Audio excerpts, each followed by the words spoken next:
If you're someone who really struggles to know what to say when it comes to your story and your brand and your business, then you're in just the right place. Because today I'm joined by the absolutely brilliant Mike Garner, and he is someone who knows exactly how to brand a story. So I'm going to hand straight over to you, Mike. Good afternoon. Yes, thank you for having me. How do you brand a story? That's a very big question. Um, but we'll try and be a bit more kind of specific about it because otherwise I could talk about this all afternoon, and I won't. So how do you brand a story? I think what I was actually speaking to someone this morning just about this is people start with the idea that they haven't got anything to say.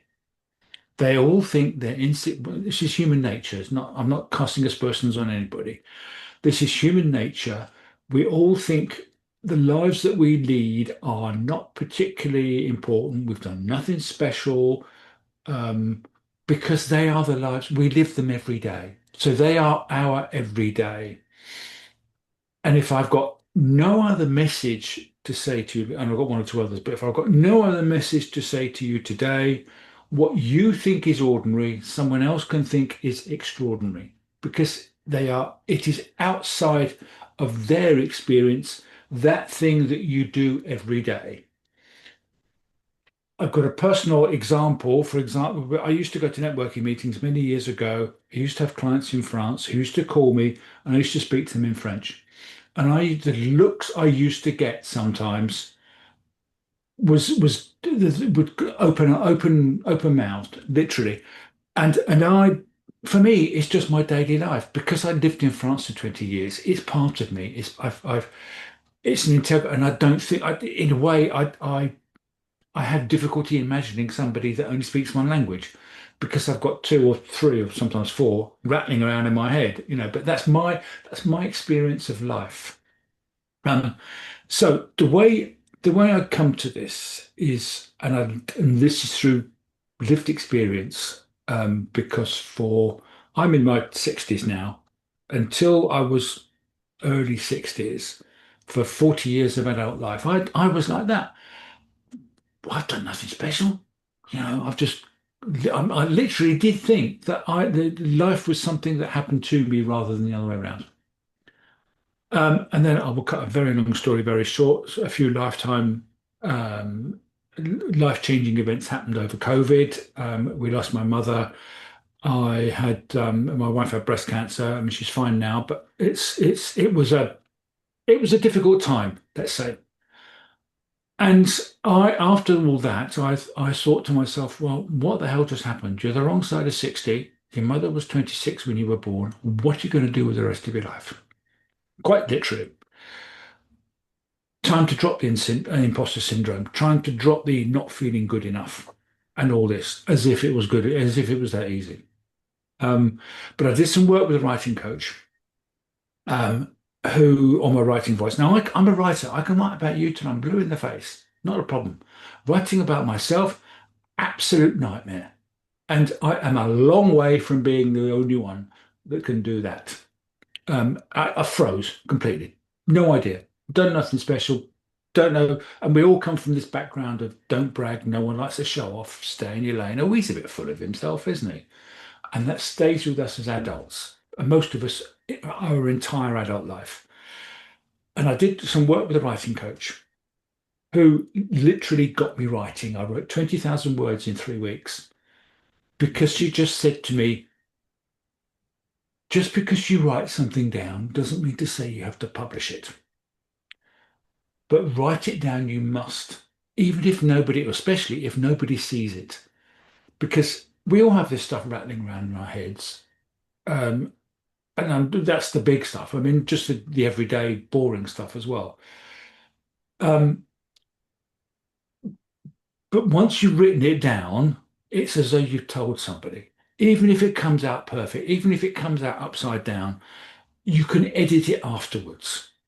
Now, I've got most of that stuff, that a lot of that stuff will stay on my hard drive forever because it was my big secrets, if you like.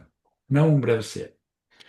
Some of the stuff I thought, well, actually, that's not so bad, you know. And it was the the basis for the first book that I wrote, Stories That Matter, the everyday stories of extraordinary business people, which is it's just a book about what it's like to run a business. Not your Dragon's Den, gazillionaire type things. If you want those, go and read Duncan Bannatyne's book or Peter Jones's book and stuff like that. It's about stuff like why we start up businesses in the first place, the trials and tribulations that happen to us, how we talk about ourselves or don't talk about ourselves. So that is, if again, that's the major lesson from this is just write something down. It doesn't matter what happens to it, but you've got to get started, preferably by hand as well. There's some serious research into this about how the relationship between the nerves in your fingers and your thumbs and the relevant nerves. I'm no specialist in that, so I can't really go into the details. Um, Particularly when you're revising and stuff like that. But I have found most of the work that I do now, 90% of the writing I do now starts off with a pen and paper because I can scan it afterwards and digitalize it. So um, so that is the main thing. Just get started.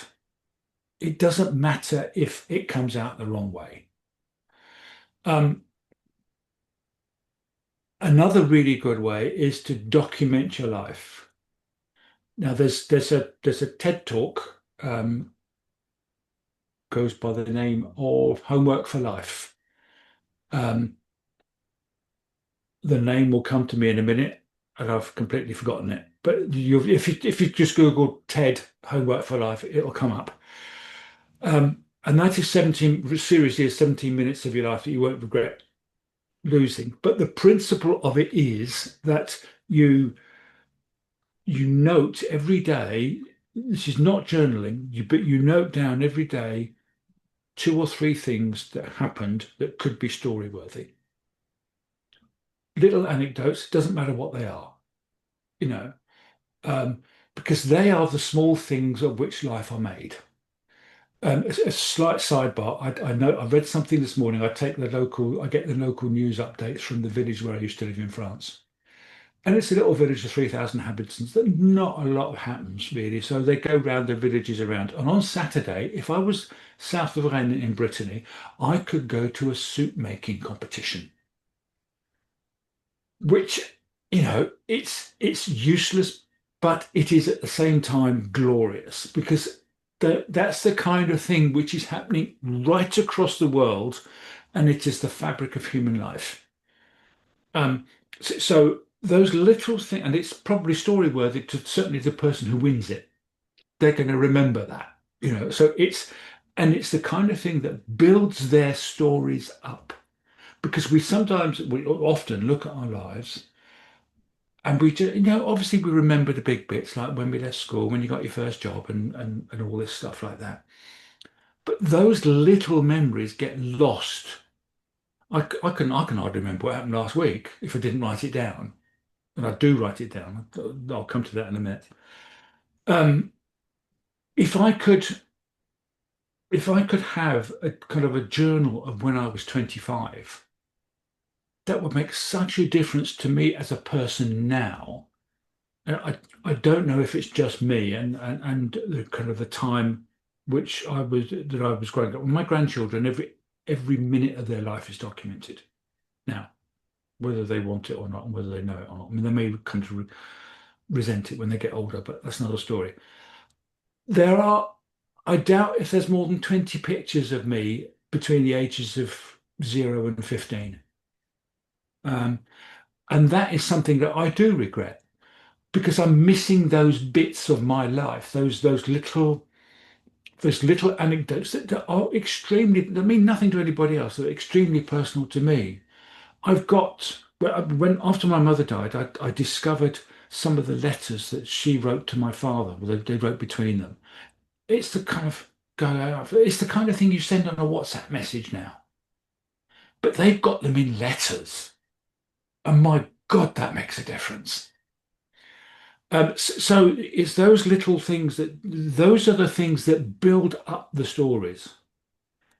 because you will come to real one of the things that happened to me when I worked with Margot, the coach, was I realized I had a story to tell. And people started saying to me, I remember the first time someone said to me, "Oh, I love hearing your stories." I didn't know I hadn't. Okay, fair enough. There's an anecdote, a famous anecdote, which is true because it's on his website that I will tell very, very quickly. Neil Gaiman, who is no slouch in terms of achieving things in himself, was at a meeting of the great and good. It was a Lifetime Achievement Awards type thing, full of Nobel Prize winners. And he was thinking, what am I doing here? I've done nothing special. Yeah, apart from selling a few million books, Neil, you've done nothing special. And he got talking to this little old man, who calls him a little old man, also called Neil. They bonded over their shared first name, and he was saying exactly the same thing. Done nothing special. I just went where I was told to go. Nothing remarkable in that. Yeah, that little old man was Neil Armstrong. So if Neil Armstrong can feel he's done nothing special in his life, I think there's hope for us all. Um, So building up those little and I know it's that's where habits come in. That is the little thing that you do every day. And it doesn't matter if you don't do it every day, because sometimes days are just boring and nothing happens. Like my Sunday, nothing happened. It threw it down with rain all day and I read most of the day. Um, but most of the time, and it's a muscle. The more you do it, the easier it gets. Um, I'm a great believer in the kind of habit forming process. I mean, I've got 2,900 plus days on Duolingo, but that's because it's gamified and I'm drawn into it. And I'm not knocking that at all. But there's the Jerry Seinfeld technique of writing a joke a day. He started when he was a young comic, and he crossed it off on a calendar. And there comes a point where you don't want to break the cycle. Apparently, he still does it, 30, 40 years later. Um, that's that's a habit, that is. But once I use habit trackers as well because I do it for various exercise things, for um, things that I want to maintain in my life, if you like, fitness and stuff like that, just to prove to myself I can do it. Um, One of the most important things I do as well is journaling. Now, in the past, I've just kind of written random stuff, and it's not been particularly. It's been a bit self-indulgent, to be quite frank. I upload it to 750words.com, which is again another habit building thing. You write 750 words every day. And I've got almost 900 days on that now, so it's not a cycle I'm going to break. Um, But the journaling I actually got from Ali Abdal. Um, you break it down to three sections. You can either do it in the evening or the next day. But what I did today, there's a secondary benefit to that. I'm all for to-do lists, but I'm a great believer in done lists as well. If you say what I did today, because we all go through a day, we're thinking, oh, I've done nothing special today. What's happened? Then if you write it out, you realise you've actually done quite a lot of stuff. Then the main section is just thoughts and feelings. Um, Now, often I write to myself about the business, about development and stuff like that, or I just do some personal development stuff because I'm working with a coach as well. There's always something to say, and then the last section is what you're going to do tomorrow, or what you're going to do that day, setting out goals and targets for that day. Um, and the story comes into that later because there's all kinds of tools I mean, 750 words does actually have a tool where it will analyze everything, all the notes that you wrote over a 3-month period, let's say, and it will give you all the main themes. Because again, over a period of that kind of time, you forget. You forget what, I mean, I can't remember what I was thinking about at Christmas. Had a funny old Christmas because my wife had COVID. But I can't necessarily, like I said, Jim, I got to the stage, maybe it's my age, I don't know. I can't remember what happened last week. Or all that phenomenon when you do get to a certain age where all the days merge into one. I couldn't tell you if something happened in 2024 or 2014, to be quite frank. So having that structure is really useful. Over and above the storytelling stuff, I mean, I can talk to you about the structure of a story, but that's perhaps a bit of a sidebar. Um, Only to the extent that the difference between an anecdote and a story is that there's an outcome. There's going to be without kind of going all hero's journey and Star Wars on you. There's always a hero which is not you. In terms of if you're writing a business story, your prospect, your customer, your client is the hero. You are the expert. You're the one with the solution. You're the Obi-Wan Kenobi. You're the one who guides your hero through the process of having telling them about the solution, giving them the call to action, and then there's the outcome afterwards, which there are a number of outcomes. But that's the basic story, the basic structure of a story. So even if you're telling a personal story, it's about saying, I don't know. I mean, a case study is the perfect personal story. You know, Joe Bloggs came along with this problem. This is what it was like when we worked with them. This is the outcome. This is what they feel like now. So they are. There's always a transformation in a story. If there's no transformation, there's no story. It's just an anecdote. You know, I went out. I walked down the street. It was nice. That's an anecdote. I went out, I walked down the street. It was nice. I went to the shop at the bottom of the road because I was hungry and I got some food. Now I'm no longer hungry. That's a story on a Mm. very simple level because there's a transformation. I was hungry. I'm no longer hungry.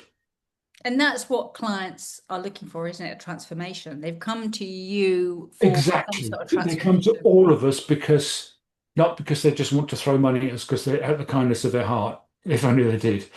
But it's because they want something from you. And a sale is just basically it's a transaction. It's a happy outcome for both people, for both sides. I love what you brought in there, Mike.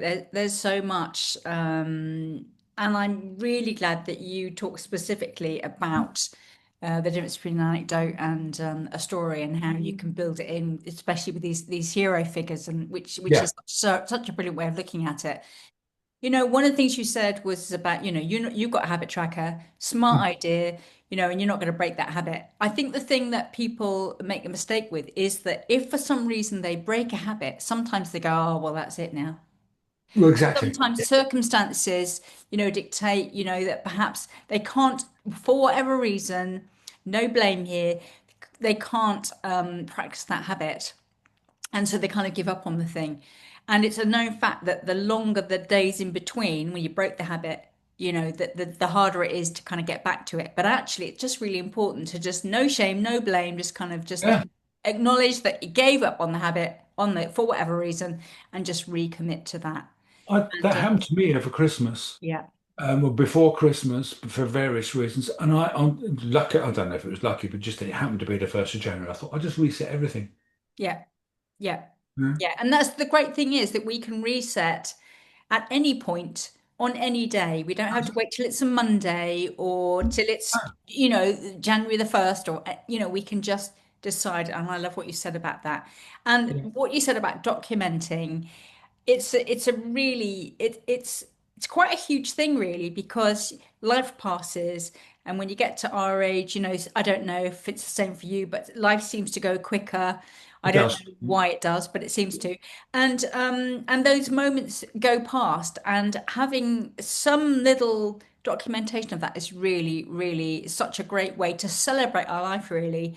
And also on the days when perhaps it's harder to actually Yeah. look back and go, oh, you know what? Yeah, it's what I've done, not what I was about to do What and I've didn't done. complete. And I don't know why, because that's one of the things which is primary in the kind of not the treatment, but the management of people with dementia. they give them memories almost, or they just make them remember things. Well, I'm no dementia specialist, but maybe having those kind of living memories all the time, if nothing else, you feel a bit more human that way. Yeah. And, you know, I've no idea. I mean, we're talking out my backside here, but I mean, it would make sense that if it's something you do with patients in it, or patients, people in end of life, why not do it your entire life? Yeah. I mean, I didn't document my daughter's growing up, and I really, that's something I could have done, and I would have loved that. And now when I think back on her life, I don't remember when she got her first teeth. I don't remember when she had her first smile. All those things that actually were Mm. so joyful and wonderful at the time. I thought I'd remember, and I don't. So that would have been a Yeah. really great thing. And you're not talking about a habit that takes forever and ever. You're talking about, three things, but taking the time to do that. And actually, I imagine that in those moments of doing it, there's a joy that comes back to you. There's a different feeling that you have as a result of remembering those things that Yeah. happened during the day. And you go, yes, I did that. Today was a difficult day, but you know what? I did this, and that. Yeah, pat on the back. Yeah, But also rereading them even a year later, yeah, just because they do fade from your memory. And again, I'm not a specialist in this, it's just my lived experience, if you like. But actually remembering specific things from specific times that you would have forgotten else yeah. otherwise is such a bonus. Yeah, absolutely. Absolutely. And it probably triggers other memories as well. That just remembering of it and the kind of just reminding yourself also then reminds you of other things that are associated with that. So I think that's brilliant. Leads to another all the time, yeah. Yeah, brilliant. So, if any of you watching, listening have been inspired or curious, you're curious to know more about Mike and what he does, then please check out his links. They will be below in the description, as will mine. And do reach out to him. He's such a brilliant man. We've had such great conversations so far about music and all sorts of other things. So get in touch with him and ask him a question. So thank you very much, Mike. Really appreciate your wisdom and thank you everyone else for watching.